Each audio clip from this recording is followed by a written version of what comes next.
realizada a audiência pública para discutir a extinção da FASC e mudanças nas secretarias. É uma reorganização do secretariado, da gestão atual de Sebastião Melo, criando algumas novas pastas e extinguindo a Fundação de Assistência Social e Cidadania. Não temos material fechado por conta do horário que encerrou essa audiência, aí quase 10 da noite, mas trago aqui algumas informações que tem apurado tanto do site da Câmara, quanto do Jornal do Comércio também, que fez esse acompanhamento ali dos trabalhos. A ideia da Prefeitura é, então, criar uma secretaria para assistência social. Teve na gestão anterior a Secretaria de Desenvolvimento Social. Melo, em diversas oportunidades, disse que entendia que não havia dado certo, principalmente após ali a grave questão do incêndio da Pousada da Garoa. Ele disse que não estava funcionando porque um sombreava o outro. Então a FASC exercia algumas funções, a Secretaria de Desenvolvimento Social outras, e que havia ali uma dificuldade, um conflito nesses interesses de atuação das duas pastas. A ideia é extinguir então a FASC, que ela é muito antiga, não sei dizer quando ela foi criada, mas ela existe há muitos anos aqui em Porto Alegre. O governo alega que, dando status de secretaria para essa política pública, que é a assistência social, ela terá mais peso e mais força de participação dentro do governo.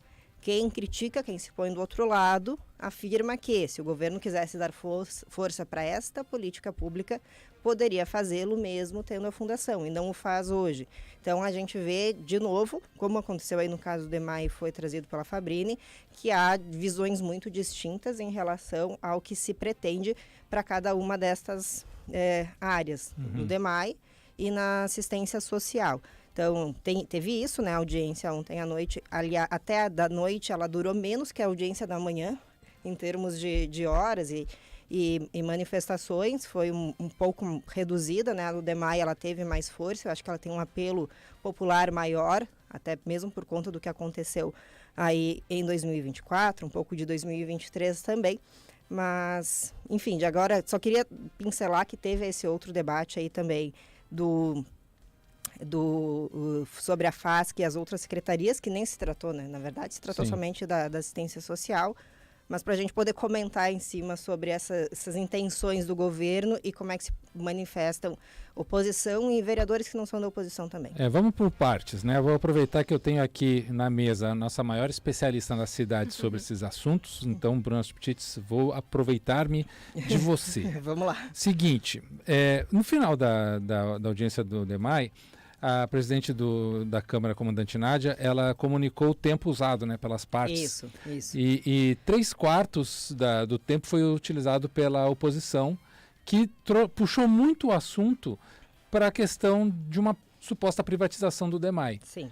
Que a mudança de um conselho deliberativo para consultivo seria um passo nessa direção de uma privatização.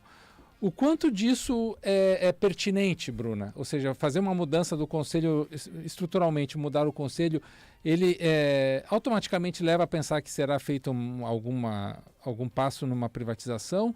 O quanto que isso tira da capacidade de previsão de obras, de manutenção, de atenção do DEMAI às necessidades que o departamento exige?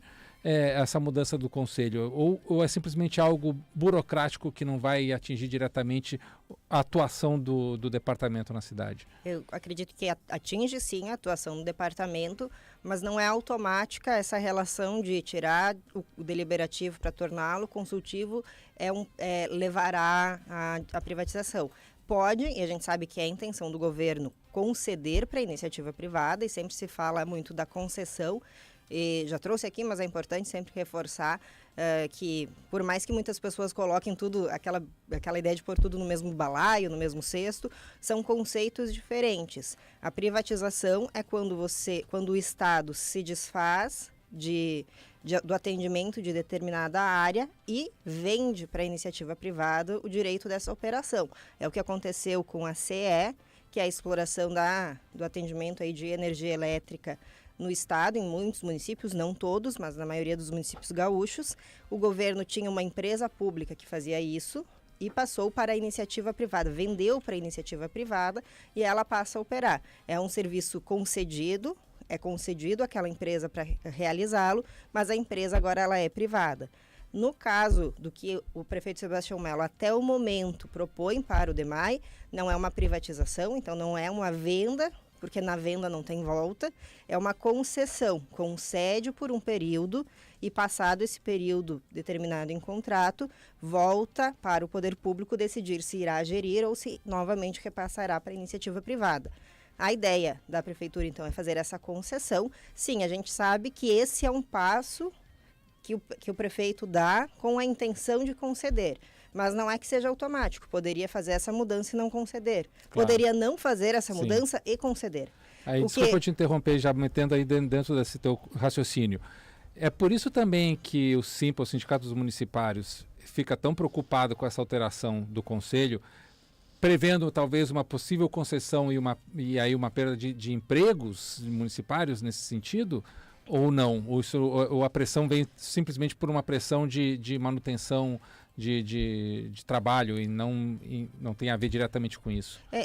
Ainda não ficou claro, como a gente não tem a proposta fechada em mãos, o que será feito dos servidores hoje vinculados ao DEMAI, que ele é um departamento municipal, que ele é vinculado ao município, sim, e tem os seus servidores de carreira, concursados. Então, hoje não está claro como é que eles ficariam nessa potencial concessão, se a empresa necessariamente precisa incorporá-los ao quadro ou se eles vão ser migrados para outras funções dentro da prefeitura. Isso a gente ainda não tem como saber, porque o projeto ele não foi apresentado na íntegra para essa análise. Então, é uma preocupação que pode se colocar como válida, sem dúvida.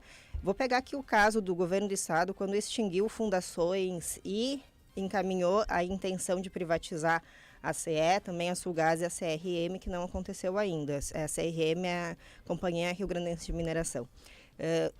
Até me foge agora a CRM, não tenho certeza. A Sulgás eu sei que não passou ainda. Mas isso foi ainda no governo Sartori. Dentro do poder público, dentro de um governo, existem dois perfis de ingresso dos servidores, mesmo sendo por concurso público.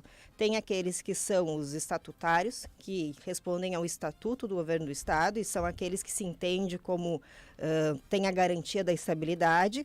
E tem os seletistas, que por mais que tenha ingresso por concurso e tenha alguma garantia da estabilidade, eles são regidos não pelo estatuto do governo, mas pelas leis trabalhistas, a CLT, por isso seletistas. E a ideia de que, na verdade, dependendo do órgão ao qual estão vinculados, aquele órgão deixando de existir, aquela estabilidade ela se perde, porque ela era vinculada ao órgão e não à carreira pública. No caso do DEMAI, salvo me engano, mas vou confirmar para trazer aqui, eles são de carreira também, são estatutários, vou confirmar para trazer aqui. Mas, sem dúvida, acaba sendo uma preocupação. Se eles forem estatutários, há que se reorganizar a manutenção deles. E se não for com a empresa privada, vai ser dentro do município, vai ser em outras funções dentro da estrutura do município. Se forem seletistas, bom, é uma concessão. Em tese, a concessão retorna ao governo depois. Então, não teria por que acabar com essas funções ou tirar a estabilidade destes servidores. Mas sim, sem dúvida, é uma das preocupações do SIMPA. Sim. Além de falar dos recursos de caixa, que a prefeitura já poderia estar investindo, e alegam que não o faz. E a prefeitura, então, por sua vez, argumenta que o fato de ter que passar por um conselho deliberativo que decida dificulta esse processo. Então, não aí já te pego esse ponto para te embalar nisso aí. A outra parte. A base falou apenas 16% do tempo da audiência, ou seja, muito pouco. Sim. Na tua perspectiva, por que a base se manifestou tão pouco em defesa dessa alteração? Será porque já se sabe que, bom, na votação eles vão vencer igual e aprovarão o projeto e não iam gastar tempo ali se explanando? Provavelmente isso. Deve ter tido uma articulação do tipo, olha, a gente não precisa fazer essa defesa porque a votação ela vai se dar de qualquer maneira e já tem essa tendência a ser favorável ao governo. Então, não tem essa necessidade de ir ali defender uma ideia. Muitas vezes, e aí por isso que a oposição ela ocupou todo o tempo que pôde, muitos vereadores da oposição participaram, além de pessoas da sociedade se manifestando contrárias ao projeto. a ideia de que se você não é uma briga que valeria a pena entrar em termos retóricos. Certo. O que tira um pouco a função do legislativo, né? Porque o legislativo também é para ter esse embate de ideias, argumentos que levem ao convencimento de uma das partes. Essa é a ideia do legislativo. Acaba não se aplicando na prática. Claro, era uma audiência pública, todos os vereadores interessados em falar têm garantia de espaço para fala, mas, bem como você disse, a situação do governo optou por não se manifestar. Me chamou a atenção nessa audiência do DEMAI, eu depois à tarde ouvi ela, é que um vereador que é de base, que é da base do governo, é o vereador Giovanni Dalloglio, que se coloca como Giovanni o Gringo, é do Partido Republicanos. Ele falou não somente do projeto em discussão, que tira o caráter deliberativo do conselho, passa para consultivo, que é uma coisa técnica, é uma minúcia que muitas vezes não, para o público geral não é algo do seu dia a dia. Mas ele manifestou da sua parte essa preocupação em como se daria a concessão do DEMAI, e ele chegou a sugerir que passe por um plebiscito. E aí é alguém da base dizendo, olha, Melo, não estou tão confiante assim em colocar o meu nome para dizer que o DEMAI pode ser concedido à iniciativa privada. Já mostra um pé no freio de alguém da base. Acho que é muito pouco para barrar a intenção do governo de levar adiante essa ideia. Mas já mostra que pelo menos um que outro ali talvez criem preocupação à gestão. Sim. Passando para a situação da FASC,